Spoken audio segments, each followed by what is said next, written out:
우리가 살면서 우리는 계속 선택하면서 살아야 됩니다. 그 선택을 할 때 우리가 이 선택이 여러 개 중에서 비교해 갖고 선택을 할 경우가 많아요. 예를 들어서 우리가 마켓에 가서 물건을 하나 사더라도 그 물건을 사면서 어느 게 더 신선한가, 어느 게 더 값이 싼가, 뭐 이런 여러 가지를 보면서 우리가 선택을 해요. 어느 게 더 유통기간이 많이 남았는가.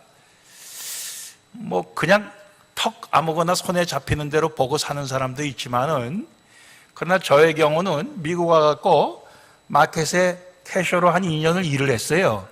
근데 그 2년 한 경험이 저를 어떻게 바꿔놨냐 하면은 꼭 뭐든지 유통 날짜를 보게 하고 가격을 보게 하고 그렇게 만듭니다. 그래서 요즘은 이제 제가 그걸 많이 이제 이렇게 잊어버렸지만은, 마켓 일 그만두고도 한동안은 얼마나 그것이 저도 모르게 그렇게 되는지 말이에요. 근데 저희 아내는 안 그래요. 그냥 무조건 필요한 거 있으면 그냥 가서 덥석 쥐어요. 굉장히 단순하게 그렇게 합니다. 여러분들이 결혼을 하실 때 이 남편이나 아내, 이 배우자를 선택할 때도 사실 비교를 여러분들이 하셨을 것 같아요. 그러니까 이 남자하고 저 남자 중에 누가 내 남편감으로 더 좋을까? 여러분들 그런 비교 해보셨습니까? 결혼하기 전에? 또 오늘날 살면서 야, 그때 내가 그 남자를 선택했으면 지금보다 나을걸, 그런 생각 해보시는 그런 여자분들 안 계십니까? 이 비교라고 하는 것이 우리도 모르게 되는 겁니다. 그렇죠? 비교라는 게 되는 거예요. 그런데 비교해서는 안 될 것이 있어요. 그게 뭡니까? 그것은 하나님이십니다. 하나님은 비교가 안 되는 거예요. 하나님은 비교할 수 없는 것입니다. 그래서 오늘 이사야 40장 말씀 가운데 18절에는 너희가 하나님을 누구와 같다고 하겠으며 무슨 형상에 비기겠느냐. 또 25절에는 그런즉 너희가 나를 누구에게 비기며 나로 그와 동등이 되게 하겠느냐. 하나님 그렇게 말씀하셔. 나를 누구하고 비교할 수 있겠느냐? 나를 누구와 동등하다, 같다고 그렇게 할 수가 있겠느냐? 이렇게 말씀하십니다. 예수님도 마찬가지예요. 오늘 마가복음 1장 22절에 무사람이 예수님의 교훈에 놀랐다고 그랬습니다. 그 이유는 그 가르치시는 것이 권세 있는 자와 같아서 그들의 서기관들과 같지 아니하며, 그들의 선생님들, 그들 주위에 있는 선생님들과는 비교할 수가 없다, 그런 말씀을 하고 있습니다. 그래서 오늘 저는 제목을 비길 수 없는 하나님, 특히 비길 수 없는 하나님의 그 능력이란 제목으로 우리 초점을 맞춰서 몇 가지 생각을 해보려고 합니다. 첫째, 하나님의 비길 수 없는 능력은 창조주 하나님으로서의 능력입니다. 하나님은 천지를 창조하신 하나님이에요. 그렇기 때문에 이 천지 창조의 능력을 가지신 하나님의 능력과 비교할 수 있는 건 이 세상에 아무것도 없어요. 오늘 이사야 40장 26절에도 너희는 눈을 높이 들어 누가 이 모든 것을 창조하였나 보라. 주께서는 수요대로 만상을 이끌어내시고, 이 만상을 이끌어내셨다는 건 이 우주에 떠 있는 모든 별들을 얘기하는 겁니다. 그 별들을 주님께서 하나하나 불러내시고 그 이름을 부르시고 그런 얘기를 합니다. 얼마나 많은지 다 모르죠. 우리가 그 별의 수를 다 몰라요. 그의 권세가 크고 그의 능력이 강함으로 하나도 빠짐이 없느니라. 이따금 저희 아내와 저녁에 이렇게 산책을 하면은 이 하늘에 반짝반짝 하는 게 있는데, 저게 별이야 인공위성이야, 우리가 헷갈릴 때가 많아요. 하나님은 하늘에 별을 수도 없이 창조하시고 그것을 하나하나 불러서 이렇게 나오게 하시는 하나님이신데, 우리 인간의 지혜가 얼마나 이제 발달이 했냐면은 그 별과 나란히 이 우주를 돌도록 인공위성을 만들어서 띄웠습니다. 뭐 그 수도 굉장히 많은 것 같아요. 그런데 우리 인간의 그 창조의 지혜가 그렇게 뛰어나서 인공위성을 저 별과 같이 우주 공간에 이렇게 띄워서 그것을 돌게 할지라도 문제는 그것이 어느 정도 지나면 수명이 다해서 폐기물이 되는데 그 폐기물을 어떻게 처치하지 못해갖고 그냥 우주의 쓰레기가 되어서 우주에 돌고 있다는 것입니다. 이게 문제예요. 또 이것이 우리 때때로 지구와 부딪힐 그런 위기도 있다 해갖고 이따금 신문에 나기도 하고 해. 그렇게 합니다. 그러니까 우리 인간의 창조의 능력이 하나님의 창조의 능력을 비교할 수가 없습니다. 예, 뛰어나죠. 옛날 사람들이 볼 때는 상상도 못하는 일이 우리 인간의 그 지혜로 이루어지고 있지만은 하나님의 창조의 능력과는 비길 수가 없다. 그래서 우리가 인정해야 되는 겁니다. 특별히 하나님께서 천지를 창조하시고 그 모든 것을 보시기에 심히 좋아했다고 하셨습니다. 참 좋았다, 선하다, 좋았다 하고 선하다 하는 그 말의 어원이 같아요. 선하다. 우리 인간들이 창조해낸 것은 처음에는 선하게 창조했을지 몰라도 그것이 오늘날 악하게 쓰이는 것이 얼마든지 있는 거 아니에요. 시편 139편에는 우리 인간을 지으신 모습을 이렇게 기록하고 있습니다. 13절에 주께서 내 장부, 내 오장육부를 지으시며 나의 모태에서 나를 조직하셨나이다. 영어 성경에는 모태에서 나를 니트, 예, 여러분 니팅한 이 짜집기를 하셨다는 거예요. 내가 주께 감사함은 나를 지으심이 신묘막측하심이라. 하나님이 나를 지으신 게 신묘막측하심이라.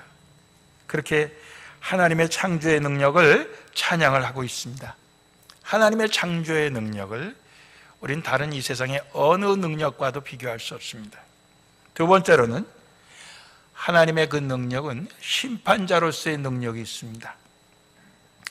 창세기 3장에 아담과 하와가 하나님이 따먹지 말라고 한 선악과를 따먹었습니다. 먹으면 정령 죽으리라. 그래서 하나님께서 그 선악과를 따먹은 아담에게 이렇게 말씀하십니다. 네가 내 아내의 말을 듣고 내가 너더러 먹지 말라 한 나무 실과를 먹었은즉 땅은 너로 인하여 저주를 받고 너는 종신토록 수고해야 그 소산을 먹으리라. 하나님의 심판이에요. 여호와 하나님이 에덴 동산에서 그 사람을 내어보내어 쫓겨나는 거죠. 그의 근본된 토지를 갈게 하시니라. 하나님의 심판입니다. 창세기 6장에도 하나님께서 이 세상 사람들을 지으신 것을 한탄하시고 근심하셨다고 그랬어요. 왜? 너무도 죄를 많이 지으니까. 그래서 나의 창조한 사람을 내가 지면에서 쓸어버리겠다고 그러셨어요. 사람으로부터 육축과 기는 것, 공중의 새까지 다 내가 그것을 지었음을 한탄하기 때문에 다 그것을 쓸어버리겠다 해갖고 하나님께서 내리신 것이 홍수 심판입니다. 심판자로서의 하나님의 능력. 이 세상에서 사람들이 이 심판관을 세웁니다. 운동 경기에도 심판관을 세우고 또 우리가 이 법정에도 이 재판관을 세우고 다 세워요. 그렇지만 그 심판관들이 정말 의롭게 심판을 할 수가 있느냐? 그렇지 못해요. 자기하고 가까운 사람 편 봐주고 자기에게 뇌물을 바치는 사람 편을 들어주고 그러면서 이 세상의 심판이라고 하는 것이 정말 공정하기가 쉽지 않습니다. 우리가 저 사람은 그렇게 해서 죄를 지은 사람이야 이미 신문에도 났고 그럽니다. 그렇지만 그 신문에 난 것도 우리가 다 믿을 수가 없어요. 죄가 없어도 죄인으로 얼마든지 몰아서 그에게 감옥살이를 하게 할 수 있는 것이 세상의 심판입니다. 여러분들 때때로 누가 잘못했다고 그랬을 때 그 사람이 그럴 리가 없어, 그거 다 헛소문이야. 그럴 때 우리가 어떤 소리를 하냐면, 아니 땡 굴뚝에 연기 날까? 그가 잘못을 했으니까 그런 말이 나왔겠지. 그러잖아요.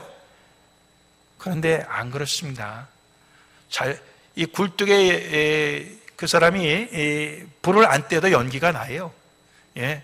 다른 사람이 와갖고 다른 사람이 거기에다가 불을 떼갖고 연기가 나는 것처럼 할 수 있습니다. 여러분들, 그 다 믿으면 안 돼요. 세상의 심판이라고 하는 게 다 옳다고 믿으면 안 됩니다, 여러분들. 오직 하나님의 심판만이 의로우시고 옳으신 거예요. 그 심판자로서의 하나님의 능력, 그것과 비길 수 있는 것은 세상에 없습니다. 그래서 세상에 모든 억울한 일이 있을지라도 마지막에 하나님께서 심판하실 때 완전한 그 공의로서 하나님이 그 심판자의 그 능력을 나타내 주실 줄로 믿습니다. 세 번째로는 구원자로서의 하나님의 능력입니다. 구원의 하나님, 그 능력과 비길 수 있는 것은 세상에 아무것도 없어요. 창세기 9장에 노아의 홍수 후에 하나님께서 무지개로 다시는 내가 이 세상을 물로써 멸망시키지 않겠다, 심판하지 않겠다, 그렇게 약속을 하십니다. 근데 우리가 때때로 이 지역적으로 홍수가 나서 많은 사람이 죽기도 하는 것을 보면서 하나님이 그런 약속한 것이 안 지켜지신다, 이런 생각을 해요. 그런데 그건 왜 그런 생각을 하냐 하면은 노아의 홍수가 지역적인 홍수였다고 착각하기 때문에 생기는 겁니다. 예. 노아의 홍수는 노아가 살던 지역만에 생긴 홍수가 아닙니다. 그것은 이 전 지구를 다 뒤덮은 홍수였습니다. 이제까지 그거 몰랐던 분들 한번 손 들어보세요. 다 여러분들 알고 계셨어요? 예? 저도 옛날엔 그렇게 알았었어요. 노아가 살던 동네에 홍수가 났었지, 그렇게 생각했다고요. 근데 나중에 알고 보니까 그게 아니에요. 전 지구가 다 홍수로 다 뒤덮였었어요. 근데 그런 홍수는 하나님께서 다시는 내지 않겠다, 그 약속으로, 그 증거로 무지개를 주셨다는 겁니다. 하나님의 구원, 하나님의 자비의 약속입니다. 하나님은 세상에 누구보다도 우리를 구원하실 수 있는 구원자의 능력, 비할 수 없는 구원의 능력을 갖고 계시면서 우리에게 구원을 베푸시는 하나님이십니다. 우리에게 구원의 능력을 베푸실 때 오늘 말씀 속에서 좀 더 구체적으로는 한 세 가지를 우리가 찾아낼 수 있어요. 구원의 능력 중에 첫 번째는 새 힘을 주시는 구원의 능력입니다. 우리에게 새 힘, 새 능력을 주시는 구원의 능력입니다. 오늘 이사야 40장 27절 이하의 말씀을 보면, 야곱아 내가 어찌하여 말하며 이스라엘아 내가 어찌하여 이르기를 내 사정은 여호와께 숨겨졌으며 원통한 것은 내 하나님께서 수리함을 받지 못한다 하느냐. 오늘 이 말씀과 그 밑에 있는 말씀을 쭉 읽어보면은 이 사람이 자기의 그 하는 모든 일들이 다 그냥 자꾸만 막히는 거예요. 예? 일이 제대로 뭐 되는 게 없는 거예요. 그래서 참 하나님 앞에 너무너무 답답하고 하나님에게 참 원망스럽고, 그래서 불평하면서 그냥 낙심하고 절망하고 자포자기하는 그런 모습으로서 오늘 이제 하나님 앞에 있는 그런 사람의 모습을 얘기합니다. 근데 그런 사람에게 하나님은 뭐라고 말씀해 주시냐면, 너는 알지 못했느냐? 듣지 못했느냐? 영원하신 하나님 여호와 땅끝까지 창조하신 자는 피곤치 아니하시며 곤비치 아니하시며 명철이 한이 없으시며 피곤한 자에게 능력을 주시며 무능한 자에게 힘을 더하신다. 소년이라도 장정이라도 피곤하고 넘어지지만은 오직 여호와를 앙망하는 자, 여호와를 바라보고 여호와에게 소망을 두고 있는 자에게는 새 힘을 얻으리니. 독수리가 날개치며 올라감 같을 것이요 다른 박질하여도 걸어가도 피곤치 않겠다. 새 힘을 주시겠다는 거예요. 예. 새로운 길을 열어주시겠다는 거죠. 바로 이 새 힘을 주시는 구원의 능력, 이 하나님의 능력입니다. 이것과 비길 수 있는 건 아무도 없어요. 여러분들 때때로 운동선수들이 금메달 따고도 실격을 하는 경우를 봅니다. 왜 그렇습니까? 그 사람들이 약물을 쓴 게 나중에 발각이 된 거예요. 예? 힘이 솟는 약물이 있어요. 뭐 스테로이드 들어갔다는 건가요? 뭐 그런 약물이 있어요. 그 주사를 맞고 그렇게 해서 해갖고 1등을 했단 말이에요. 실격이 되는 거예요. 세상에 힘을 내는 것들이 많아요. 인삼, 녹용도 있고요. 여러 가지 있습니다. 예. 그러나 정말 우리의 삶의 절망 속에서, 낙심 속에서, 자포자기 속에서 새 힘을 주실 수 있는 분은 바로 여호와 하나님이시라는 것을 우리에게 말씀하고 있는 것입니다. 하나님이 우리에게 새 힘을 주십니다. 그 새 힘을 우리는 늘 공급받아 살아야 되는 것입니다. 두 번째, 하나님의 구원의 능력은 새 가르침의 능력입니다. 새 가르침, 새로운 교훈의 능력입니다.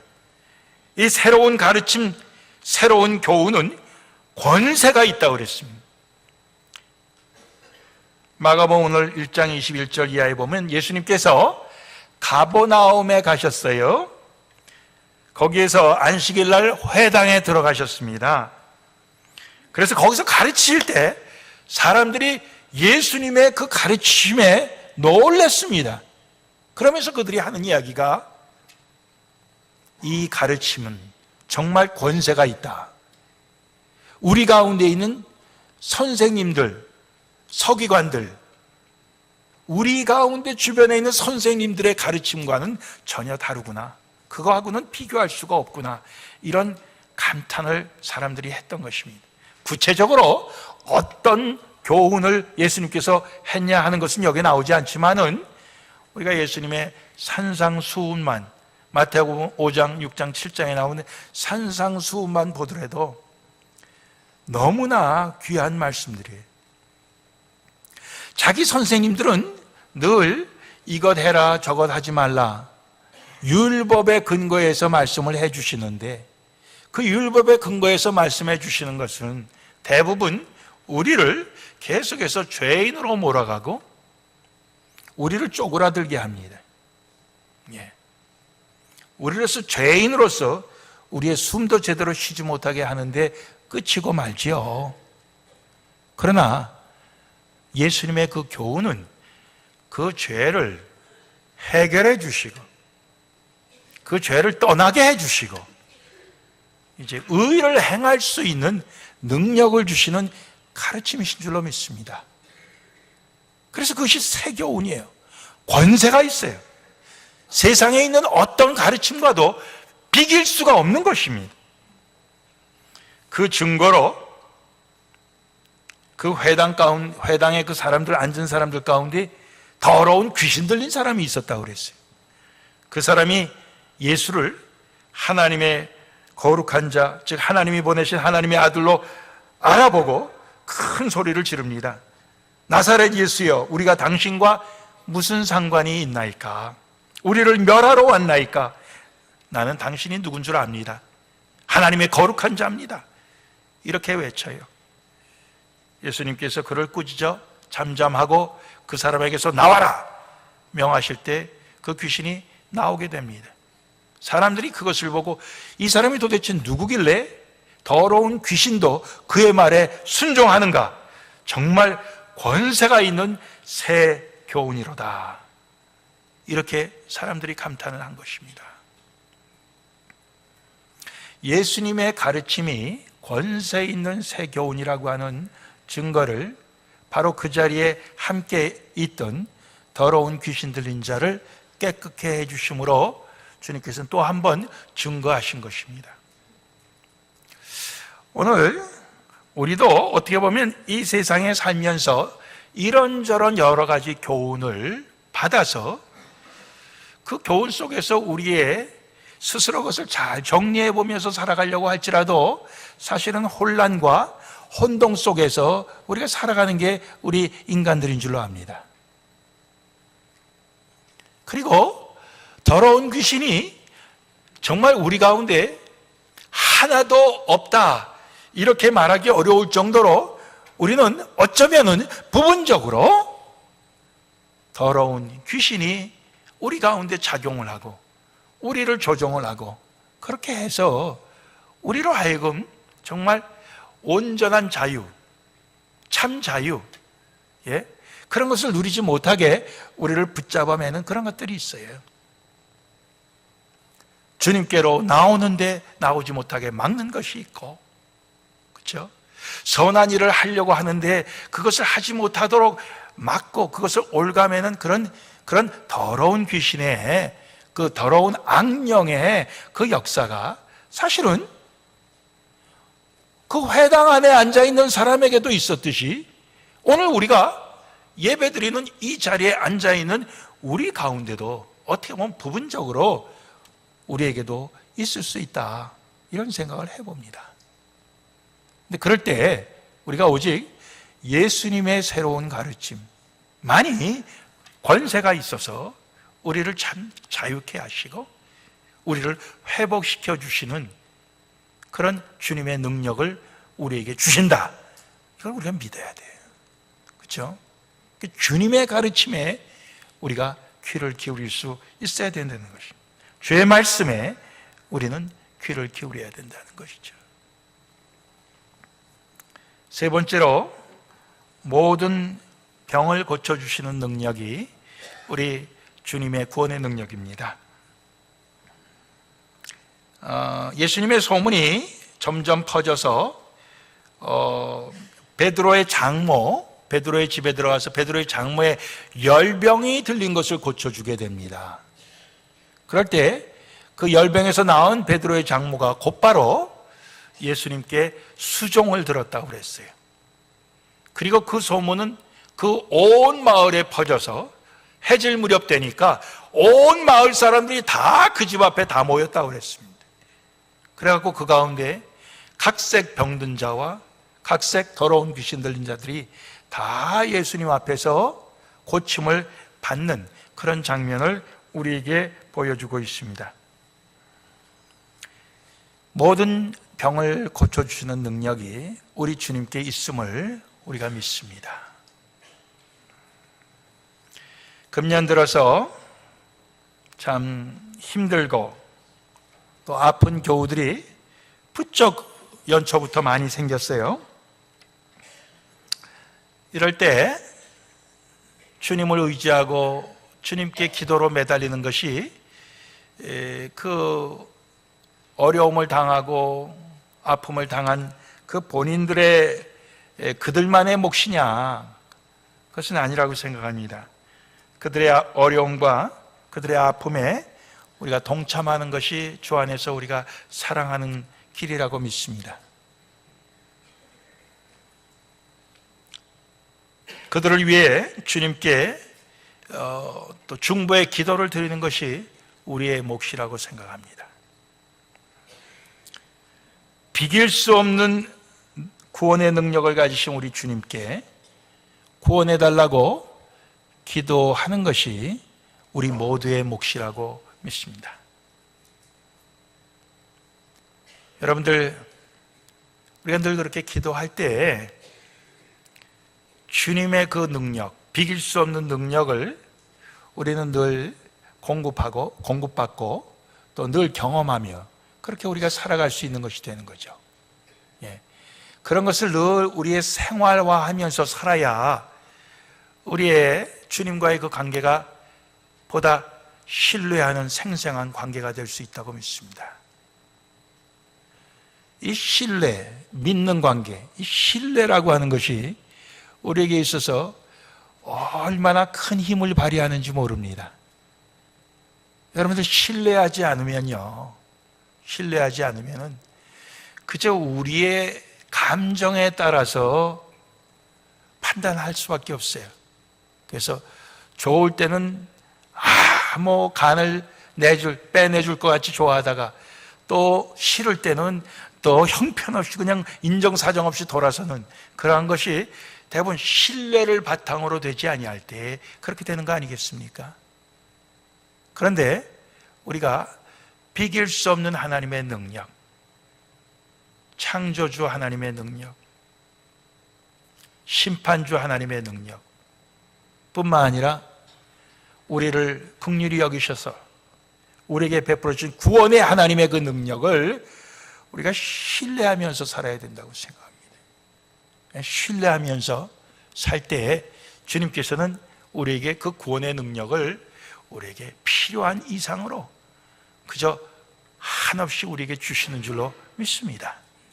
그 능력을 갖고 우리가 다 승리하면서 살 수 있기를 주님의 이름으로 빕니다. 우리 기도하시겠습니다.